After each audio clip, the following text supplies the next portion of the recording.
Estas son algunas de las organizaciones terroristas más notorias de la historia de España. Primero de todo, quiero aclarar que los contenidos del vídeo son puramente informativos y no buscan reflejar ningún tipo de sentimiento ni ideología en el discurso. En primer lugar, vamos a hablar de la que sin duda es la organización más famosa de la lista. Ezkaita Askatasuna, o ETA, la cual fue una organización terrorista fundada en el año 1958 por el grupo clandestino vasco Ekin durante la dictadura de Francisco Franco. La organización reivindicaría la independencia de los 7 territorios vascos, tanto los del norte de España como los del sur de Francia. La organización era de ideología socialista y cometió su primer asesinato en el año 1961. De aquí surgiría una larga lista de atentados, haciendo uso de técnicas que habían imitado del IRA, como pueden ser los coche bomba. También se dedicaron al secuestro y la extorsión para financiar su campaña armada. Para ello también hicieron uso del impuesto revolucionario, donde se estima que extorsionaron a más de 10.000 empresarios. Finalmente, ETA no lograría su cometido independentista, y en el año 2010, ya muy debilitada, la organización anunció una tregua que acabaría con el cese definitivo de la lucha armada en el año 2011, y con la disolución de la banda en el año 2018. En total, ETA dejó un legado de 854 asesinatos y más de 3.000 heridos. Cabe mencionar que el 95% de las víctimas fueron tras la muerte de Francisco Franco. De los atentados más notorios de la banda destacan el asesinato a Miguel Ángel Blanco, el atentado del Hipercor y el atentado a Carrero Blanco. El siguiente en la lista es el grupo terrorista catalán conocido como Terra Lliure. Se trató de un grupo terrorista fundado en el año 1979 que englobó a varios grupos independentistas radicales tras la muerte de Francisco Franco, de los cuales muchos miembros provenían del grupo terrorista llamado Ejército de Liberación Catalán. Terra Lliure era un grupo de ideología socialista que buscaba la independencia de Cataluña. Para ello recurrieron a métodos violentos llevando a cabo más de 200 atentados, en los cuales la mayoría buscaban provocar daños materiales. Pese a ello, Terra Lliure provocó una víctima mortal en uno de sus atentados. Este fue en el atentado de los juzgados de Borjas Blancas en Lérida, donde una vecina de 62 años, quien dormía en un edificio colindante a la explosión, falleció debido a ella. El atentado más notorio de la organización fue el 21 de mayo de 1981, cuando secuestraron a Federico Jiménez dos Santos, entonces profesor del Instituto Puig Castelar de Santa Coloma de Gramenet, y a otra profesora del centro. De allí les trasladaron a un pinar cercano, donde les ataron un árbol y le dispararon en la rodilla a modo de advertencia, una práctica también muy común entre los miembros del IRA. Este atentado se vio motivado por la denuncia que hacía Jiménez dos Santos sobre la discriminación del castellano en Cataluña. En 1991, una porción de los miembros de Terra Lliure abandonaron la organización, y en el 92 se produjeron unas 60 detenciones. La organización ya estaba parcialmente disuelta y en un estado crítico, por lo que en el 95 se anunció su disolución definitiva.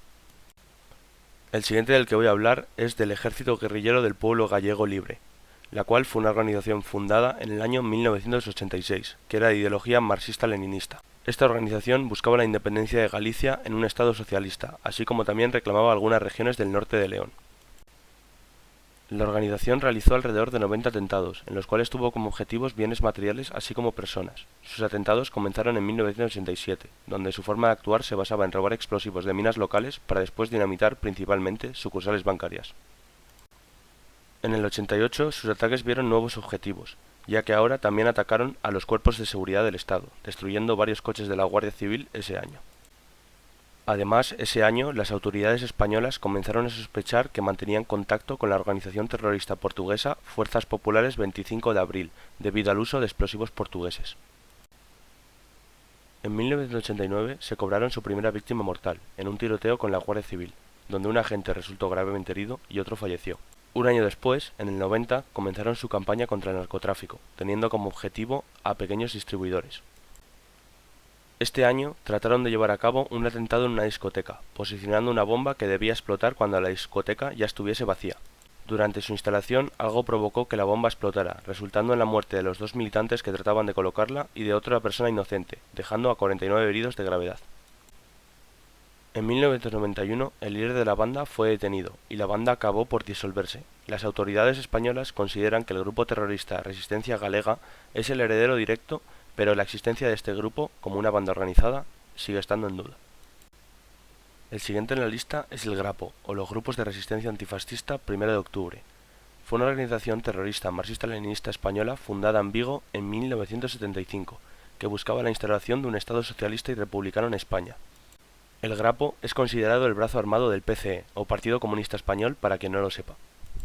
Los objetivos principales de la banda fueron empresarios y miembros de los cuerpos de seguridad del Estado, reportándose las primeras víctimas mortales del grupo ya en el mismo año de su fundación.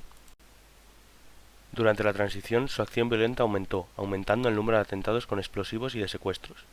El 26 de mayo de 1979 cometerían su mayor atentado en Madrid, colocando un explosivo en una cafetería, que se cobró la vida de 9 personas y dejó a otras 61 heridas.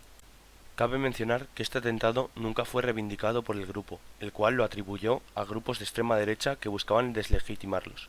En 1988, tras reorganizarse un año antes, acabaron con la vida del presidente de la Caixa en Galicia, en su propio domicilio.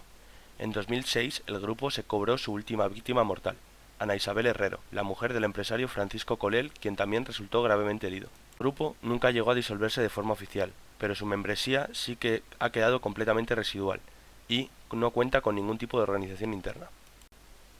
A continuación voy a hablar del Empayac, o Movimiento por la Autodeterminación e Independencia del Archipiélago Canario, el cual fue una organización terrorista fundada en el año 1964 por Antonio Cubillo, cuyo objetivo era la independencia y la formación de una nación socialista en el archipiélago canario. El grupo actuaba junto a sus brazos armados, el DAC, Destacamentos Armados Canarios, y el FAG, Fuerzas Armadas Guanches. Los guanches, para quien no lo sepa, son los indígenas de las Islas Canarias, bueno, más bien de Tenerife. Contaron con el apoyo del Grapo, quien les brindó armamento y explosivos, y con el apoyo de gobiernos socialistas en África, como es el caso de Libia o Argelia, quienes proporcionaban financiación. Imitaron mucho las técnicas del Frente de Liberación de Argelia, quienes mediante atentados a instituciones públicas francesas y funcionarios lograron su independencia. Argelia sin duda fue el país que más apoyó al Empayac, situándolo como un archipiélago africano que en caso de lograr la independencia habría sido un aliado de valor en el contexto de la Guerra Fría árabe. En 1976 comenzó su campaña de atentados a lo largo del archipiélago canario, haciendo uso de las FAG. Sus objetivos principales eran el sector turístico canario. Y así llegamos a la tragedia del 27 de marzo de 1977. Para explicar todo lo que sucedió este día necesitaría hacer otro vídeo entero, así que lo voy a resumir mucho. Este día un artefacto explosivo detonó en la floristería de la terminal del aeropuerto de Los Rodeos en Tenerife. Anunciaron la existencia de una segunda bomba, por lo que todo el tráfico aéreo fue desviado al aeropuerto norte. Horas más tarde se produciría el mayor accidente aéreo de la historia, con 583 víctimas mortales. Pese a ello, los atentados continuaron, llegando incluso a llevarlos a cabo en el Monumento a Cervantes en Madrid. En el 78, un artificiero moriría en un intento de desactivar una bomba en el Banco de Vizcaya en La Laguna. Y en el 79, la organización expulsó a su líder y fundador, Antonio Cubillo, abandonando la lucha armada. Cabe mencionar que existe la teoría de que Estados Unidos utilizó al Empayac como un chantaje frente a España para que ésta entrase en la OTAN. Conociendo a los americanos no sería raro, pero no existe demasiada información al respecto. Aparte, cabe mencionar que el Empayac se vio envuelto en el proceso de descolonización africano, por lo que buscó legitimar su causa en ello. Aparte, contaba con el reconocimiento de países muy importantes del entorno africano en ese momento, como eran Argelia y Libia. Por último, voy a hablar de la Alianza Apostólica Anticomunista, o la AAA. Este fue un grupo terrorista que actuó en el contexto de la transición española en el País Vasco sobre todo, tanto en las regiones españolas como en las francesas, formando parte de la llamada Guerra Sucia contra ETA. Se trataba de un grupo de extrema derecha que participó en numerosos atentados. Su primer atentado sería llevado a cabo en Barcelona, en la redacción de la revista Papus, donde el conserje fue herido de forma mortal. Los dos atentados más escalofriantes son el de José Ramón Ansa Echevarría, quien regresaba de las fiestas patronales de Andoain y fue secuestrado esa misma noche y asesinado con un disparo en la frente. La AAA justificó el atentado defendiendo que era miembro de ETA, acusación que su familia negó en todo momento. El siguiente atentado fue llevado a cabo el 23 de julio de 1980, cuando una bomba de 2 kilogramos explotó en Amezola, un barrio de Bilbao. Las víctimas del atentado fueron María Contreras Gabarri, de 17 años y en un avanzado estado de gestación, y su hermano Antonio Contreras Gabarri, de 12 años, ambos de etnia gitana, y quienes se encontraban recogiendo cartones en las inmediaciones de la explosión. La tercera víctima fue Anastasio Leal Terradillos, quien resultó herido de gravedad y moriría horas más tarde. Él tenía 59 años. El último asesinato de la organización se llevaría a cabo en el año 1962 y dejaron un legado de 10 víctimas mortales. La AAA solo es uno de los muchos grupos de extrema derecha que han llevado a cabo atentados a lo largo del territorio español.